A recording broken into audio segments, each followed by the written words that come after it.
నమస్తే, welcome to Aadya TV. నేను మీ స్వర్ణ. ప్రస్తుతం మనతో పాటు ఉన్నారు పొలిటికల్ అనలిస్ట్ సిహెచ్ కృష్ణాంజనేయులు గారు. నమస్తే అండి కృష్ణ గారు. నమస్తే స్వర్ణ గారు. కృష్ణ గారు, ఎలాగైనా ఏపీలో టీడీపీని అధికారంలోకి తీసుకురావడానికి చంద్రబాబు నాయుడు గారు, లోకేష్ గారు తమ వంతు ప్రయత్నాలు చేస్తూ ఉన్నారు. అయితే లోకేష్ గారు చేపట్టిన యువగళం పాదయాత్రకు సీనియర్లు దూరంగా ఉన్నారనే విమర్శ ఉంది. ఎందుకు దూరంగా ఉన్నారు? ఇక్కడ ఒక అంశం ఏమిటి అని అంటే, తెలుగుదేశం పార్టీలో యువ నాయకుడిగా ఉన్నటువంటి నారా లోకేష్ గారు యువగళం పాదయాత్ర చేయటం వెనక ప్రధానమైనటువంటి 2 లక్ష్యాలు ఉన్నాయి.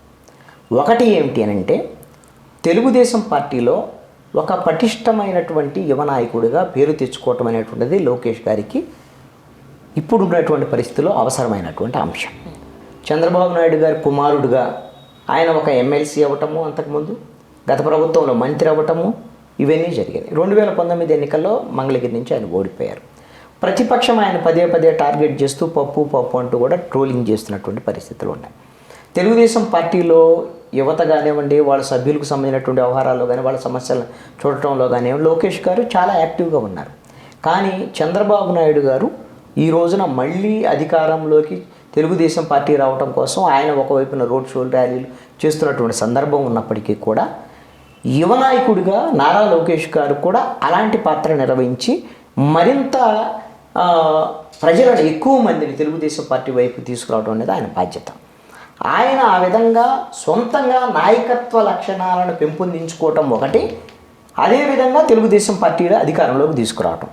ఒకవేళ నారా లోకేష్ గారి పాదయాత్రలో ఇదే తరహా సీనియర్ లీడర్లు అందరూ కూడా, తెలుగుదేశం పార్టీ సీనియర్లు అందరూ కనపడ్డారనుకోండి, కేవలము ఆ విధమైనటువంటి సీనియర్ నాయకుల వల్లే జనం వస్తున్నారు, దానివల్లే నారా లోకేష్ గారి పాదయాత్ర సక్సెస్ అవుతుంది అనేటువంటి ఒక దుష్ప్రచారము, వైఎస్ఆర్ కాంగ్రెస్ పార్టీ వైపు నుంచి ట్రోలింగు అలా కూడా జరిగేటువంటి అవకాశం ఉంటుంది. నారా లోకేష్ గారి సొంత ఇమేజ్, ఆయన ఇమేజ్తో ఆయనే ప్రజల్లో మమేకమయ్యి ప్రజల యొక్క సమస్యలను నేరుగా తెలుసుకొని దాని ద్వారాగా ఆయన అనేకమైనటువంటి ఆ సమస్యను ఆకలింపు చేసుకొని ప్రజలను అడ్రస్ చేసేటువంటి ఒక నాయకుడిగా ఎదగటం అనేటువంటిది కూడా ముఖ్యమైనటువంటి అంశం. మీరు ఒక అంశాన్ని గమనిస్తే, పాదయాత్రలు అన్నప్పుడు ఇప్పుడు నారా లోకేష్ గారు పాదయాత్ర చేస్తున్నారు. గతంలో 2019 ఎన్నికలకు ముందు జగన్మోహన్ రెడ్డి గారు పాదయాత్ర చేశారు. ఈ 2 పాదయాత్రల్ని ప్రజలు కంపేర్ చేసేటువంటి అవకాశం ఉంది. ఈ రెండిటి మధ్య చాలా వ్యత్యాసం ఉందండి.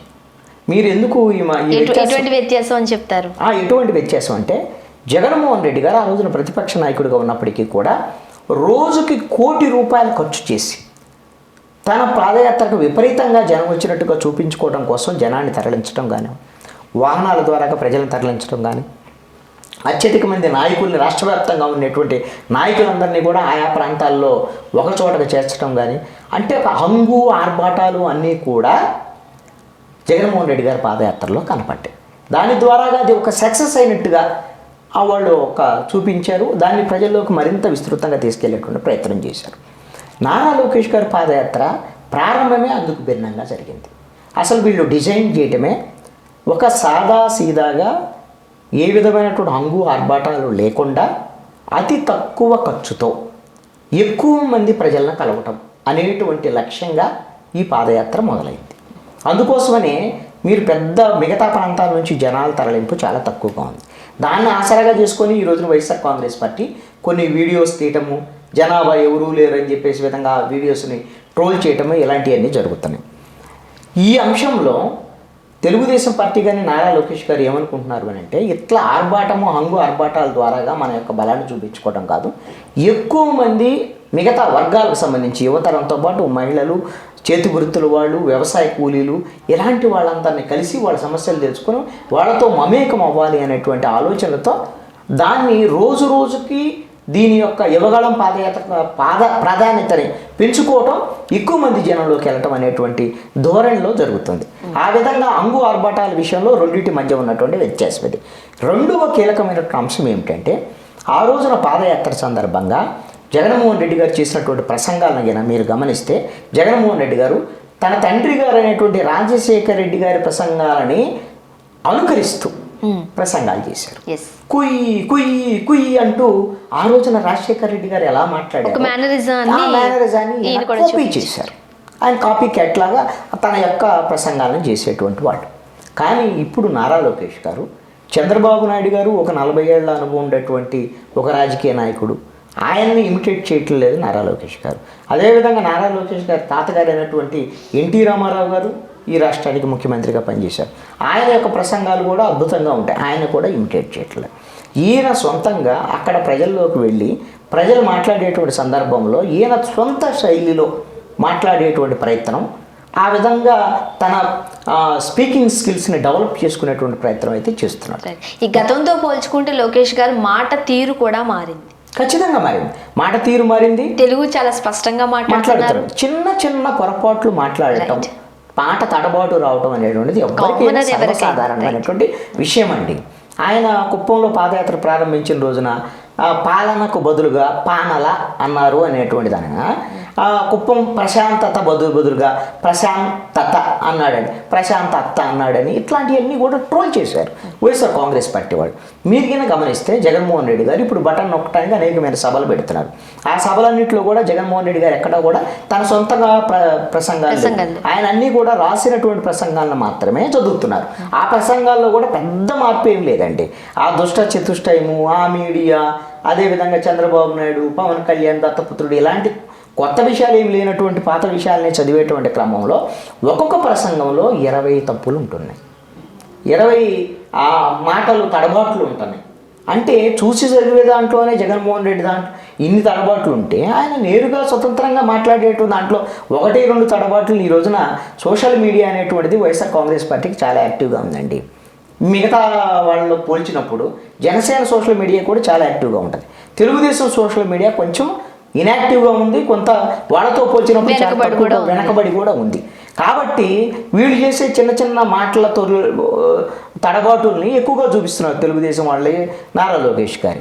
కానీ జగన్మోహన్ రెడ్డి గారు వాళ్ళేమో ఆ విధమైనటువంటి ప్రచారం. జనరల్గా ఎంత అనర్గళంగా మాట్లాడినా, భాష మీద ఎంత పట్టు ఉన్నా, అంతమంది జనాలను సముదాయిస్తూ ఒక టాపిక్ తీసుకుని మాట్లాడేటప్పుడు ఇన్ జనరల్ ఎవరికైనా ఆ తడబాటు కామనే, ఖచ్చితంగా వస్తుంది. కానీ వచ్చినటువంటి వాళ్ళు వేసేటువంటి ప్రశ్నలకి, వాళ్ళల్లో ఉండేటువంటి అనుమానాలను నివృత్తి చేయడానికి ఆ నాయకుడు సరైనటువంటి సమాధానం చెప్పగలుగుతున్నారా, సరైన దిశ చూపించగలుగుతున్నారా అనేటువంటిది చాలా ముఖ్యమైనటువంటి విషయం. ఆ విషయంలో నారా లోకేష్ గారి యొక్క మాట తీరు, ఆయన ఉపన్యాస సరళి చాలా మెరుగైంది అనటంలో ఎటువంటి సందేహం. జనరల్గా టీడీపీ నాయకులు మాట్లాడే మాటలకు, వైఎస్ఆర్సీపీ నాయకులు మాట్లాడే మాటలకు చాలా తేడా, డిఫరెన్స్ మనం చూస్తూ ఉంటాం.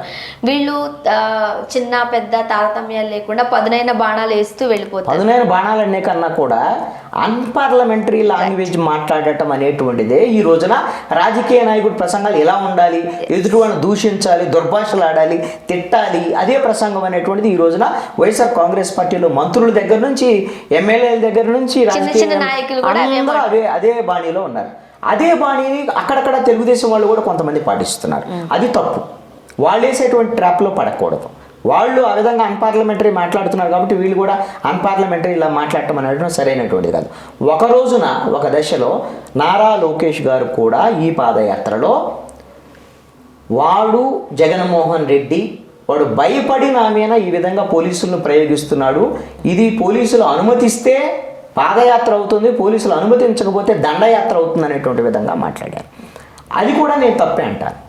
అది వైఎస్ఆర్ కాంగ్రెస్ పార్టీ ట్రాప్లో పడటమే అంటాను. ఎందుకోసమంటే వాళ్ళు ఆ విధంగా అదుపు తప్పి మాట్లాడుతున్నారు కాబట్టి నారా లోకేష్ ఆ విధంగా అదుపు తప్పి మాట్లాడకూడదు అంటున్నాను. ఈ ప్రభుత్వం వైఫల్యాలను మాట్లాడాలి, జగన్మోహన్ రెడ్డి పనితీరును మాట్లాడాలి, ఈ ప్రభుత్వం ప్రజలకు చేస్తున్నటువంటి మోసాలు, ప్రజలకు ఇచ్చినటువంటి హామీల్లో వైఫల్యాలు, వాటిని ఎత్తి చూపాలి, ప్రజల తరపున మాట్లాడాలి తప్ప వాళ్ళ తరహాలోనే భాష మాట్లాడటం, వాళ్ళ తరహాలోనే దిగజారుడు వ్యాఖ్యలు చేయటం అనేటువంటిది సరైనటువంటిది కాదు అనేటువంటిది నా యొక్క అభిప్రాయం. Thank you.